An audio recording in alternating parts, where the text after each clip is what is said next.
Welcome back. Sorry, I just woke up. Uh, I've been seeing people, fans of Errol Spence, making excuses. We saw them early on deflecting towards Bud Crawford, acting as if somehow Bud Crawford needed to fight Boots. Now we see people deflecting away from Boots once again for Errol Spence fans. And the irony is the clear double standard from these fans. The way Keith Thurman moved, the way Errol Spence moved, is the same way that Boots is moving. Yet, people were pushing very hard for Keith Thurman to get his shot. Just like people pushed very hard for Errol Spence to get his shot. But now that Boots Ennis is in position, people are not keeping that same energy. And why? Well, because they're fanboys of Errol Spence. They weren't fans of Thurman when he was in line and in the way for a Spence fight. They weren't fans of Brooks or Brook, Kell Brook. And they were the same. You know, they were more than happy to push and pressure Keith Thurman and Kell Brook to fight Spence. So much so that Spence ended up getting a Kell Brook version that was broken. But people don't talk about it. They ignore it. They act like somehow Errol Spence beating that version of Kell Brook was better than Bud Crawford beating that version of Kell Brook, a version that went on to utterly destroy Amir Khan, right? A guy who had lots of rest, was healthy, wasn't coming off of a knockout loss and a broken eye socket, who needed to drop down 2 weight classes to make the fight. It's interesting because if they just want to keep it honest and keep it real, this is an easy narrative, right? Right now, we know the fight that we want Spence to fight, and that is Bud Crawford for Undisputed, obviously. But to try to act as if somehow Boots Ennis does not deserve an opportunity as the IBF mandatory is a complete fucking contradiction. Because these are the same people that were pushing Errol Spence to get his IBF mandatory fight with Kell Brook, even though Kell Brook had just been knocked out by Gennady Golovkin, right? So why the difference of energy? Well, we know why. These guys are fanboys, they push narratives, and they don't want their fighter to be exposed because many people feel that Boots Ennis can beat this version of Errol Spence, who's a little more flat-footed, not as mobile, not as long, right? And just doesn't look potentially as special as Boots does. Boots really looks like a special talent. And everybody's talking about that. That's why many people were pushing him towards a Bud Crawford fight. But unfortunately, he's not a WBO mandatory opponent. He's an IBF mandatory opponent. Now I saw John Boxing talking about how, well, Keith Thurman and Boots are both pushing for that fight, as they should. As mandatory fighters through a sanctioning body, it's your right to push for the title fight. That's why you fight in particular sanctioning bodies. If you don't like the fact that now Errol Spence has multiple mandatories, then, I don't understand why you were pushing for Lomachenko to fight Devin Haney back in the day. He was fighting undisputed against Teofimo Lopez. But you guys act as if he was ducking Devin Haney, a guy who literally hadn't beaten fucking anybody. The same excuses now, you're talking about why Boots Ennis doesn't deserve a fight with Errol Spence. Like literally that's what John says. He doesn't deserve a fight. He should have to fight Keith Thurman because there shouldn't be multiple number 1 mandatory fighters. But with 4 sanctioning bodies at any one time means you have 4 potential mandatory opponents. That's boxing today. You can't rewrite it just because it doesn't fit your narrative or because it puts the fighter you like in an awkward position, right? That's why most of us realize that Undisputed is more of a pipe dream. It's too expensive to maintain, and you have too many mandatories that you need to commit to. That's why Josh Taylor just got stripped of one of his titles by the WBA, right? Which isn't a surprise that they happen to be in the PBC's pockets as well, but that's a different argument. But this is what we always say. It's nice the guys win undisputed, but you don't expect them to maintain or keep it, right? I mean, right now, Charlo just became undisputed at 154. Does anyone think he's going to maintain the 154-pound undisputed title for more than one fight? Nobody thinks that. Literally, nobody. Canelo, on the other hand, has big money, can pay sanctioning fees, but people still don't think he's going to keep all his 4 titles either. I wonder which guy's going to be ripped and attacked if he does drop titles or get stripped. Well, we know it's Canelo, but okay. The reality of the situation is we know that after guys become undisputed, generally they move up in weight. We saw Bud Crawford do it, right? We saw Usyk do it. That was the talk about Taylor. That's the talk about Charlo. That was what we saw Canelo just do. Generally, guys move up in weight afterwards to chase a new challenge, right? I mean, that's why some of us wanted Lomachenko to get the fight with Kambosos and not Haney, because we can see the writing on the wall. If he beats Kambosos and becomes undisputed, he's probably going to drop the titles and move to 140. Right? Meaning that now Lomachenko has to fight 4 potential fighters to win undisputed as opposed to just 1. So it is what it is. Let's take a deep dive. Sorry about my nose. It's the morning, so I'm just getting everything working. So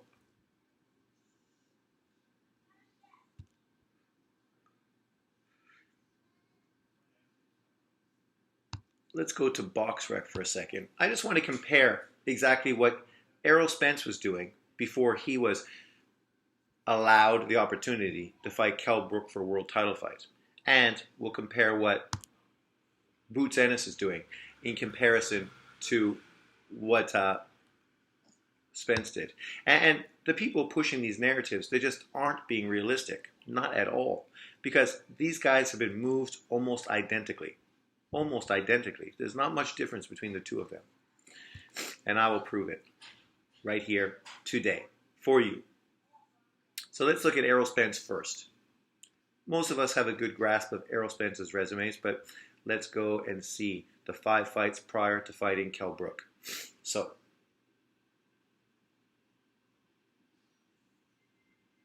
here we go. So, the first fight he had out of the 5 fighting before getting the world title fight with Kell Brook was Phil LaGreco, Canadian fighter, 26-1. After that, he fought Chris Van Heerden, 23-1-1. Then he fought Alejandro Barrera, 26-2.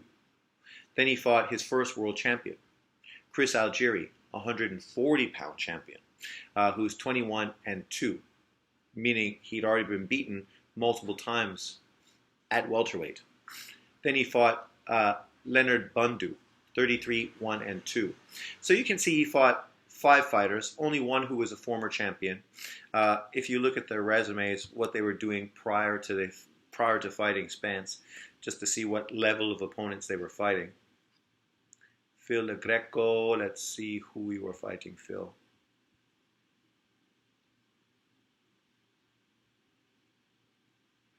So, in his fight before Errol Spence, he lost to Sean Porter. And then he fought Rafael Cobos, who was 15-5-5. So literally losing to Porter, and then fighting some guy that nobody's ever heard of and never will hear of. Then he faced Errol Spence, right?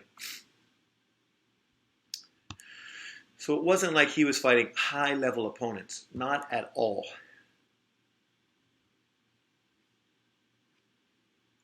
Then we see Van Heerden. Van Heerden, prior to fighting Spence, fought Cecilia Macala, who was 20-0 for the IBF International Welterweight title. I've never even heard of who Cecile Macala is. Then Raymond Ayalo, 23-3-1, and then of course the Errol Spence fight. So 2 unknown opponents and then Spence. Alejandro Barrera.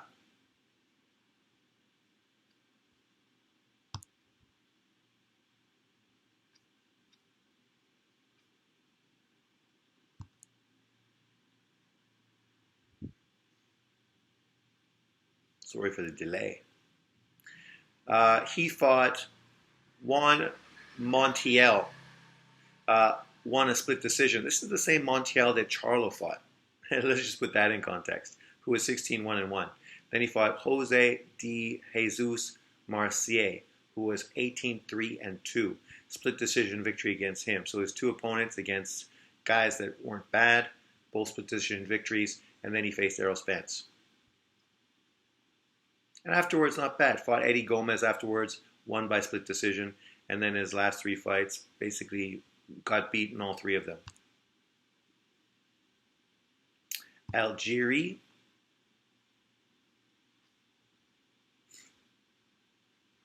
He fought Amir Khan, lost to him coming off of the Pacquiao fight, then faced Eric Bonet, beat him.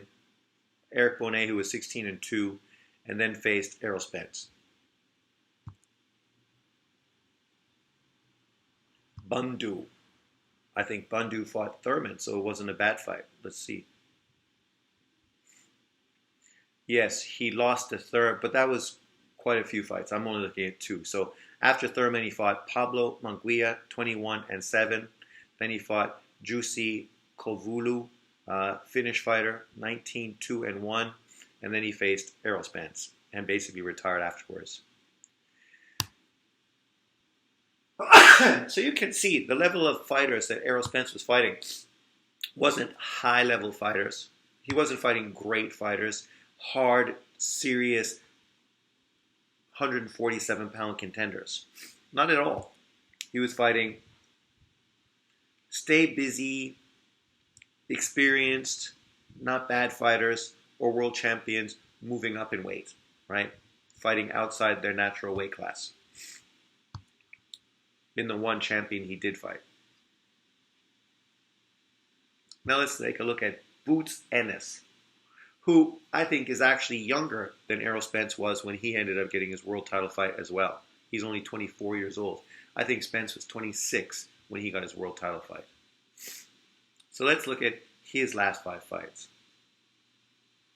So, starting at number 5, he faced Juan Carlos Abreu, 23-5-1. Then he faced Chris Van Heerden, 28-2-1. Then he faced ex-champion from 140 pounds, Sergey Lipinets, 16-1-1. Then he faced Thomas Delorme, 25-5-1. Then he faced undefeated Castio Clayton, 19-0-1. The one being a draw to Lipinets in a fight. Most people feel that Castio Clayton deserved the victory over, which would have made him the IBF mandatory for Errol Spence, to be factual. But because he didn't get it, then he was put into a fight with Boots Ennis, the winner of that to become the IBF mandatory, which is what Boots Ennis just did. Let's look at Abreu and what he was doing. I think he'd been very inactive prior to fighting Boots Ennis. Oh no, okay, fought twice in 2019, so I'm wrong. Coming off of 2 losses, once to Kavaleskis, one to Besputin, high-level opponents, both decisions. He faced Thomas Mendez, 24-11, then Israel Nina, 15-0, undefeated fighter, knocked him out in 1 round. Then he faced Boots Ennis. And then in his last fight, he fought highly regarded Olympian Kulameta, who was 4-0, and the guy that was really getting a lot of push. Hence the reason it was a WBC International Super Welterweight title on the line. And he ended up knocking him out in 7 rounds with quite the upset, right? And it was quite the upset.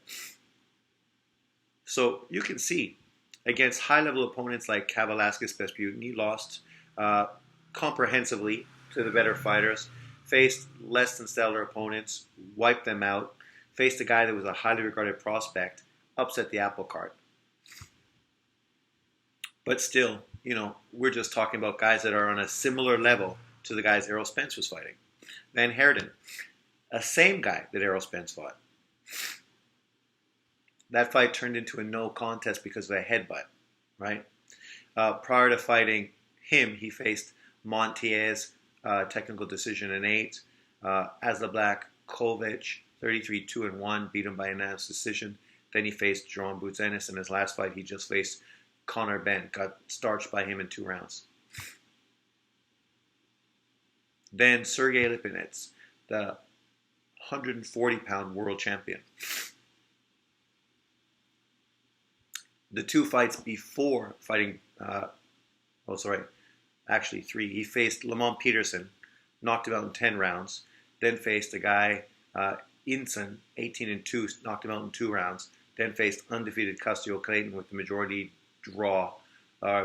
decision for the IBF interim world title. The IBF interim world title. Then he just faced Boots Ennis. See, you'd have to say that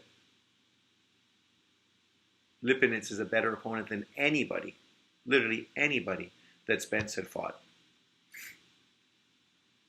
Then he faced Thomas Delorme. People are down on Thomas Delorme, but in his 2 fights prior to fighting Jaron Ennis, he fought Jamal James for the WBA regular title, lost in an unanimous decision in a competitive fight. Then he faced Stanionis, a guy that just went on to beat a big opponent to basically put him in position to be the WBA mandatory, beat him in a very competitive fight over 12 rounds. So 2 guys, one had a regular WBA title, one who's now the WBA mandatory. He faced them and was in very competitive fights. Then he faced Jaron Boots Ennis, got starched in 1 round. 1 round. Jamal James, Stanionis went 12 rounds with this kid, right? Boots Ennis starched his ass. So people talked about it being an upset, a cherry pick. But they weren't saying that when he went to life and death with the 2 other opponents. Custio Clayton was an undefeated fighter. Undefeated. Ex-Olympian from Canada, right? A guy who had a controversial draw against Lipinets, beat Cameron Crawl. Not the best record, but we all know Cameron Crawl. He's a tough kid. 18-19-3 record, but don't let his record distract you from what he was. He's a tough competitor who's in every fight. Beat him by unanimous decision in a pretty competitive fight on 2 cards. And then faced Jaron Ennis, got wiped out in 2 rounds. I mean, you tell me what Errol Spence was doing to deserve a Kell Brook fight. That Boots Ennis hasn't done the exact same thing, if not more, to end up getting an opportunity to fight Errol Spence for the IBF mandatory. They were both IBF mandatory opponents. They both fought who the IBF mandated for them to fight to put themselves in position to get the titles. We know the IBF is the one title where you can go through where you're going to almost be guaranteed an opportunity, right? But to say that, when was the last time Errol Spence even defended his IBF title as far as a mandatory? Years ago. Years ago. Let's just look. I think his last IBF mandatory opponent was Carlos Ocampo, 2018. 19, 20, 21, 22. 4 years ago is the last time Errol Spence made an IBF mandatory fight. Yet these people were pushing so hard for Kell Brook to give Errol Spence a mandatory opportunity. Yet Errol Spence has given nobody a mandatory opportunity for the IBF title in 4 years. And now they're making excuses as if somehow Boots Ennis doesn't deserve the opportunity. Boots Ennis hasn't done enough to earn the fight. And I'm not pushing to have Boots Ennis fight Errol Spence before the undisputed fight. Of course I'm not.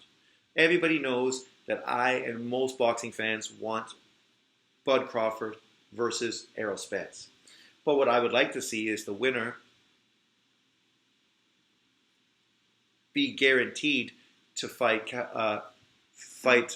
Boots Ennis for their mandatory afterwards, right? That's what I would like to see. Kind of the same thing that we saw Taylor do when he won his undisputed fight. Then he had to fight his WBO mandatory, and he did it. Even though it wasn't a great fight, and many people felt he lost the fight, at least he lived up to his end of the bargain, and he did what he said he was going to do. That's what I would want Spence and Bud Crawford to do as well. Take on the IBF mandatory opponent, right? When you want to talk about guys like Stanionis, has Stanionis done more than Boots? I don't think so. Has Keith Thurman done more than Boots? I don't think so. He's got 1 victory in 2 fights, right? We don't have to talk about the WBO mandatory because that's not an Errol Spence opponent. That's a Bud Crawford opponent. Right now, Errol Spence has 3 sanctioning bodies he needs to worry about. And his 3 opponents are Boots Ennis, Stanionis, and Keith Thurman. And the irony of the situation is that if Boots Ennis was mandated to fight either one of those 2 guys, 99% of boxing fans would predict him to beat both of those guys, Stanionis and Keith Thurman. It's not as if Boots wouldn't fight either one of them, but the reality is he doesn't have to. He's not the WBA mandatory. He's not the WBC mandatory. He is the IBF mandatory. He fought who the WBA mandated for him to fight to put himself in position to get a world title fight with Errol Spence. Just like Errol Spence did the same thing to get a Kell Brook fight. So keep the same energy. Stop deflecting. Stop fucking making excuses. Stop trying to protect your boy. Leave your comments below. What do you think of this argument? Who's right? Who's wrong? Where do you stand on this argument? Leave your comments below. Thanks for watching. See you next time.